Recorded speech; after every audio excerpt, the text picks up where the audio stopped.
अस्सलाम वालेकुम व्यूवर्स, आप सबका मेरे चैनल पे खुश आमदीद। दोस्तों, उम्मीद करता हूँ कि आप सब खैर खैरियत से होंगे।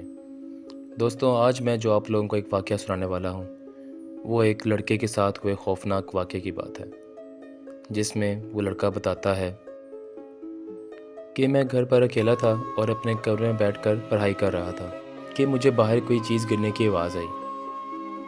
मैं एकदम परेशान हुआ कि घर पे तो कोई भी नहीं है, तो ये आवाज़ कैसी? मैंने अपनी किताबें बेड पर रखी और उठकर कमरे से बाहर जाने लग गया। जब मैं कमरे से बाहर गया तो देखा किचन में एक प्लेट नीचे गिरी हुई थी। मैंने जाके प्लेट उठाई और उसको वापस शेल्फ पे रख दी और मैं वापस अपने कमरे में आ गया और अपना पढ़ना स्टार्ट कर दिया। अभी थोड़ी देर ही गुजरी थी कि मुझे फिर किसी चीज़ की गिरने की आवाज़ आई। अब मैं घबरा गया।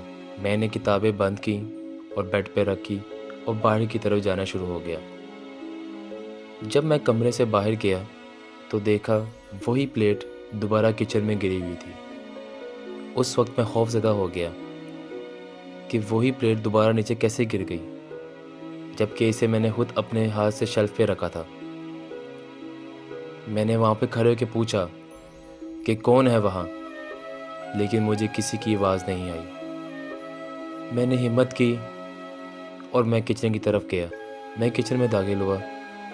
मैंने दोबारा प्लेट उठाई और इसे दोबारा शेल्फ पे रखा और मैं वापस आ गया। वापस आके मैंने कमरे को लॉक कर लिया और अपना पढ़ना स्टार्ट कर दिया।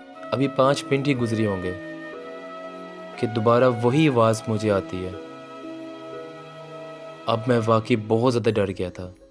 मैंने कमरे का दरवाज़ा खोला और देखा कि वही प्लेट दोबारा नीचे ज़मीन पर गिरी हुई है। मैंने दोबारा आवाज़ लगाई कि कौन है वहाँ। मुझे किसी ने आवाज़ नहीं दी। जब मैंने दोबारा पूछा कि कौन है वहाँ, तो मुझे किचन में से एक औरत की हंसने की आवाज़ आई, जो कि बहुत ज़ोर से हंस रही थी। मैं बहुत डर गया। मैं डर के अब कमरे का दरवाज़ा बंद किया और अंदर आके बैठ गया। मैंने अपना मोबाइल पकड़ा कि अपने घर वालों को कॉल करता हूँ। जब मैंने उनको कॉल मिलाई तो उनको कॉल ना मिल रही थी, क्योंकि मोबाइल के सिग्नल ही एकदम चले गए। मैं बहुत ज़्यादा परेशान हो गया था और बाहर से हंसने की आवाज़ें आ रही थी और वो हंसने की आवाज़ें आहिस्ता आहिस्ता कम होती गई। कम होते होते एकदम वो चुप हो गई। मैंने दोबारा आवाज़ लगाई कि कौन है वहाँ। अब कोई नहीं हंस रहा था। मैंने हिम्मत की और उठा और दरवाज़े के पास गया। जैसे ही मैंने कमरे का दरवाज़ा खोला तो देखा किचन पे एक औरत खड़ी हुई है, जिसके बाल खुले हुए थे, लाल आंखें थीं और बहुत ही खौफनाक चेहरा था उसका।